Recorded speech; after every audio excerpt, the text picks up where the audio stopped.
ক্রিকেটের ৩ ফরম্যাটের কোনো ফরম্যাট থেকেই এখনো আনুষ্ঠানিকভাবে অবসর নেননি বলে দাবি করেছেন জাতীয় দলের সাবেক অধিনায়ক সাকিব আল হাসান।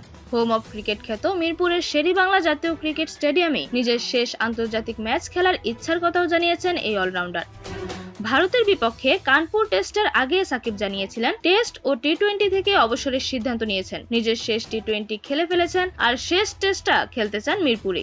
যদিও দক্ষিণ আফ্রিকার বিপক্ষে মিরপুর টেস্ট আর খেলতে আসা হয়নি। এবার সাকিব দাবি করলেন সমর্থকদের জন্য হলেও মিরপুরে খেলতে চান তিনি, আর কোনো ফরম্যাট থেকেই এখনো অবসর নেননি। এক সংবাদ মাধ্যমে তিনি জানিয়েছেন, না, সত্যি বলতে কোনো ফরম্যাট থেকে আনুষ্ঠানিকভাবে আমি এখনো বিদায় নেইনি। অবশ্যই মিরপুরের শেষ ম্যাচ খেলা এটা যতটা না আমার জন্য, এর চেয়ে বেশি সমর্থকদের জন্য। সম্প্রতি সাকিব মার্কিন মূল্যকে খেলেছেন মাইনগড় লিগ ক্রিকেট। অখ্যাত এই লিগে সাকিবই যেন ছিলেন সবচেয়ে বড় তারকা। তবে ছোটখাটো এই টুর্নামেন্টে খেলা নিয়ে এত বড় তারকার নেই কোনো আফসোস। সাকিব বলেন, সত্যি বলতে আমি খুব উপভোগ করেছি। অনেক লোকাল প্লেয়ারের সাথে পরিচয় হয়েছে, অনেকের সাথে দেখা হয়েছে যাদের ক্যারিয়ারের শুরুর দিকে দেখেছিলাম। অনূর্ধ্ব-19 দিনগুলোতে ফিরে গিয়েছি। ছোটবেলার মতো এমন একটা ক্রিকেটীয় পরিবেশ পেয়ে খুব ভালোই লেগেছে। মনে হয়েছে আগের সময় কাটাচ্ছি আবারও।